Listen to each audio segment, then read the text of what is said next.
And Denny Hamlin has done it again. He went from the front to the back to the back to the front. He's done it 2 weeks in a row now. Denny Hamlin is your winner at Michigan. He gets his 63rd career win, tying the late Kyle Busch. Had a very emotional tribute. Had his flag that he brought out to his car. Did a burnout. I don't know if it was an intentional move, but it looked like he did a little. Did the number 8 when he did his burnout on the front stretch. So that was pretty cool. I don't know if it was intentional or just kind of a NASCAR gods thing. I don't know. But nonetheless, what a crazy drive from Denny Hamlin. Once he got the lead, he didn't look back. Won by I saw 11. It was 11 plus seconds. Saw an 11.10 and an 11.11. I don't know which one it is. But nonetheless, absolutely just took the lead. Didn't look back. Whooped the rest of the field. Really impressive. But I'm at a NASCAR. This is the post-race takes show where I tell you everything that I have written down in my little notebook here. Some hot takes, probably not that hot, but just some things that I noticed during the race that I want to bring up. Get your own thoughts. Hope to stir up some conversation. Maybe have somebody who disagrees, wants to say something in the comments. That'd be fun. Do a little bit of back and forth. But let's get started here. So this is going to go in kind of in order. So there might be some things that just, don't make sense. Because I know there's one on here that guy ended up wrecking. And kind of makes it not mean that much with what I said. So, but let's get started here. Starting off, we had another really good-sized crowd here at Michigan. It was sold out. I think I saw a tweet that said this is our 3rd race in a row that has been sold out. And I think Pocono next week is, or they're assuming will be, sold out. Love seeing it. Has everyone really thinking, is NASCAR fully back? No. But it's a really good look, and it's really awesome to see. I love watching NASCAR turning on the race, seeing the crowd packed to the max. It really is starting to add on to some fuel to the fire of should some of these tracks just have one race.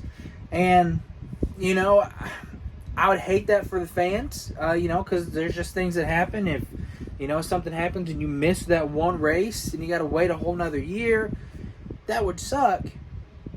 But man, it might be doing its thing because the crowd was insane looking. So I don't know. I like to see it, but I'm also worried that we're gonna see some more tracks fall to one race a year. But let's move on to another one. Connor Zilisch. Dude. Every week it's the same thing. He's just been in a whirlwind of a season. I feel bad for him. I just want to hug him. I met him at Nashville last week. Went up for the O'Reilly Series race. Gave him a little fist bump. Looks younger in person. I think I said that. But I just want to give him a big old squeeze. It's just a big guy to a little guy squeeze. Because, man, he looks dejected. So, hate that for him. Such a talented driver, but young. I'm sure there's going to be people in his camp that'll, kind of reach out to him and just let him know, it's better days are ahead. So, hate that for him. Next one I have, I don't know where he ended up finishing. This is where we're going to get into, I'm just writing things down as I see them. So, Riley Herbst was running really good. His legacy getting a steal. We have to admit Riley Herbst has been doing better than what he did last year. Now, is that just because the Toyotas are crazy? Because 2311 is crazy this year? Probably. But he's definitely, coming along a lot better than what we all thought he would, with what we were saying last year and a lot of the flack that we were giving him last year. So I will be interested to see what he can do in those legacy cars, if he even goes there. Obviously, that is the rumor. That is what is assumed. It may not happen. Crazier things can happen. Obviously, unfortunately, with the passing of Kyle, it makes that,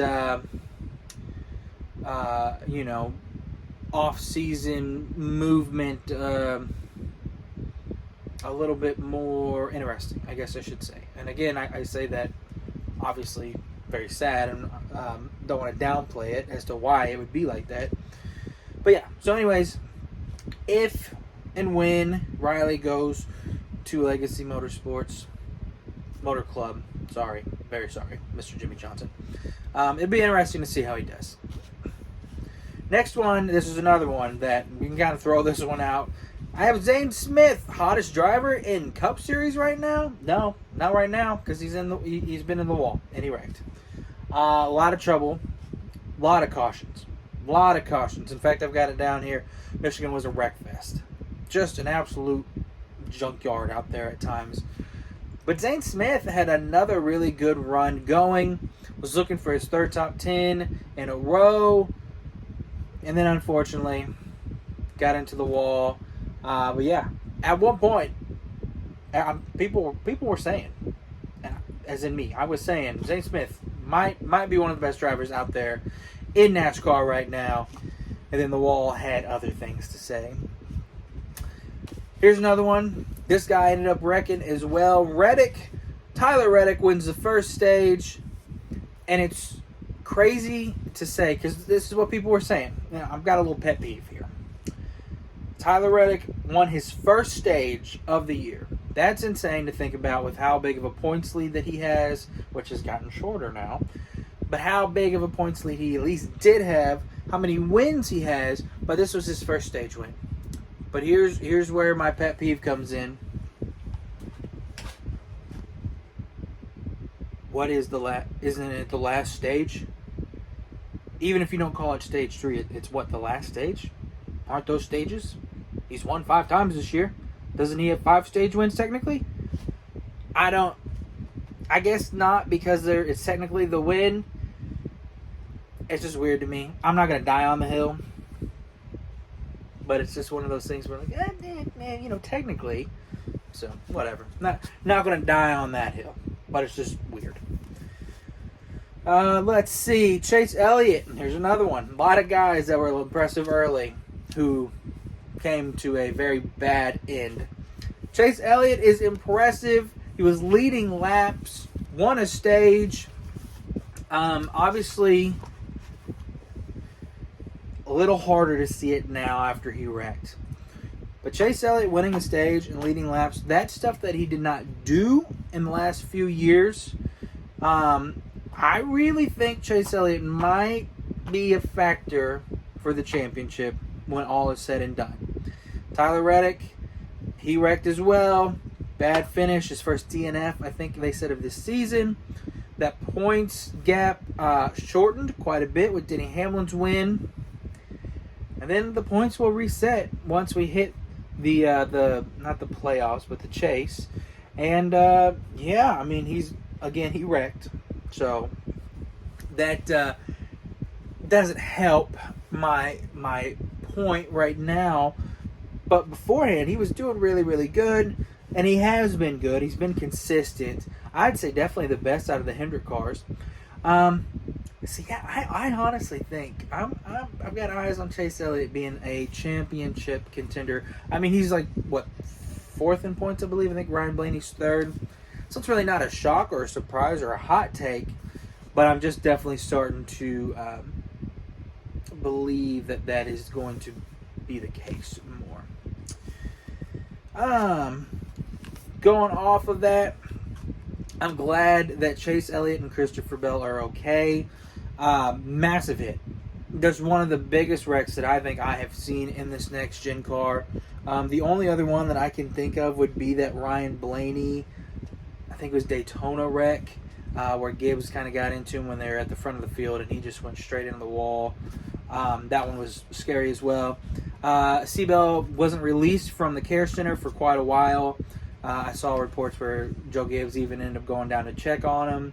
But I was just informed when I was, kind of getting my stuff ready, that apparently he is having wrist and ankle problems. I could be wrong.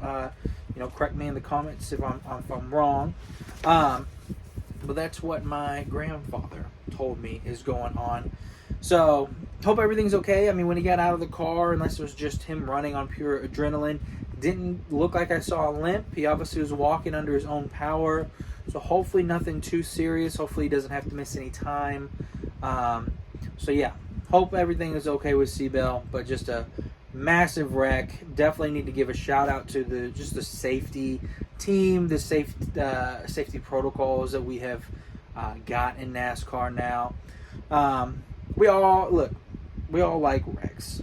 We do. Unless it happens to our favorite guy. We like a little bit of drama. We like some wrecks every now and then. And we don't want to see a wreck that's so bad that we all are just like reminded of, thank goodness we have the safety protocols that we do now. Like a Ryan Preece wreck a couple years ago now. That Ryan Newman wreck. There's just wrecks every so often that you see and you just do a like, thank God this wasn't 30 years ago. Because we very well could have lost a driver today or had a very injured driver, more than what he might be. Again, don't know exactly the full extent of it. Apparently dealing with a couple issues, but hope he's okay. Next thing. So we were talking about Denny Hamlin during the race, or I say we, the broadcast was, and they were talking about points and how much he had gained on Reddick. Shortened it to, I believe, like 50 points now, or about 51 points, which is huge. I mean, a lot of us didn't think that Reddick would be caught until they did a reset.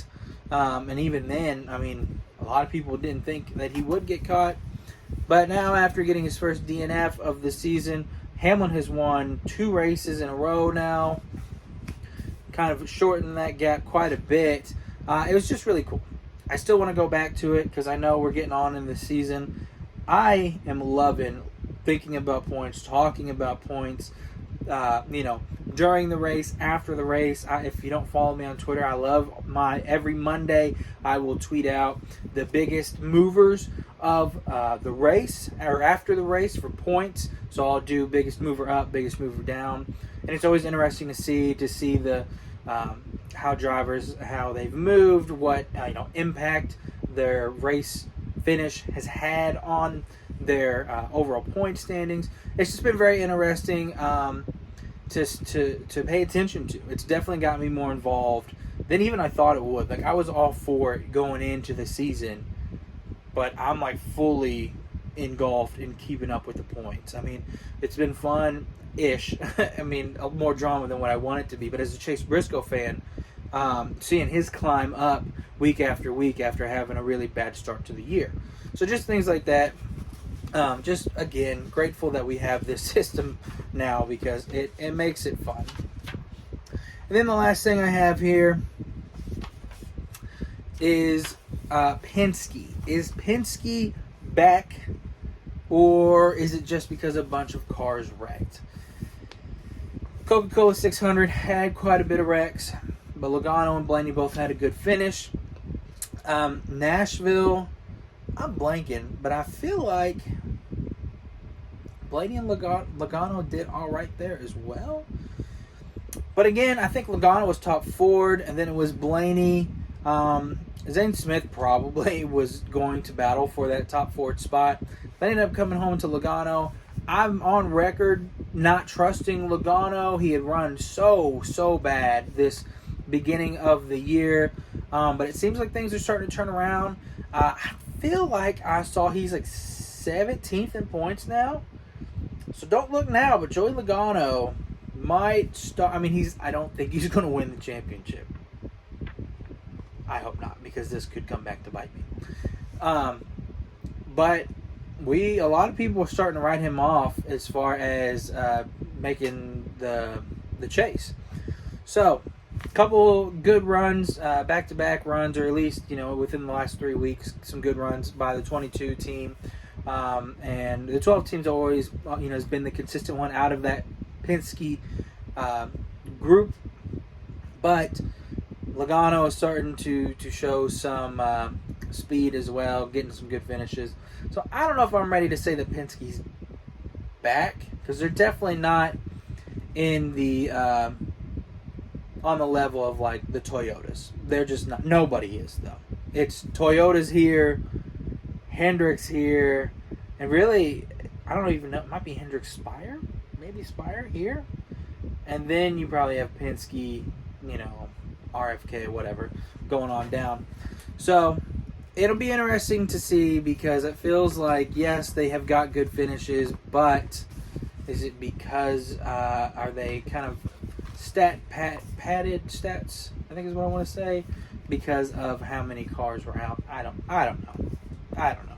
But nonetheless, it's definitely better than what they were doing, because even if all those cars didn't wreck, Logano would have probably still been top like 15. And at one point, we were seeing him getting lapped like 3 times just because he was slow. Not a wreck, not damage, just slow.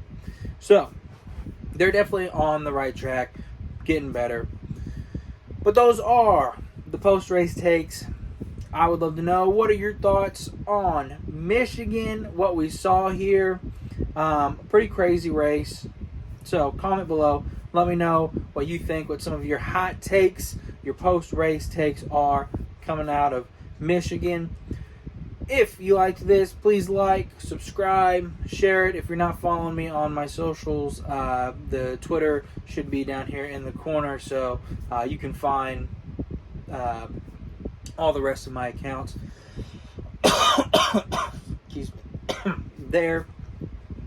I will be back next week. We're going to talk about Pocono. I'm going to go ahead and give you a teaser. Bet Denny Hamlin. Why not? Because he's just never going to lose again. There's my little teaser for you. We're going to talk Pocono, my best picks and predictions for Pocono. We'll see you then. Have a good rest of your week.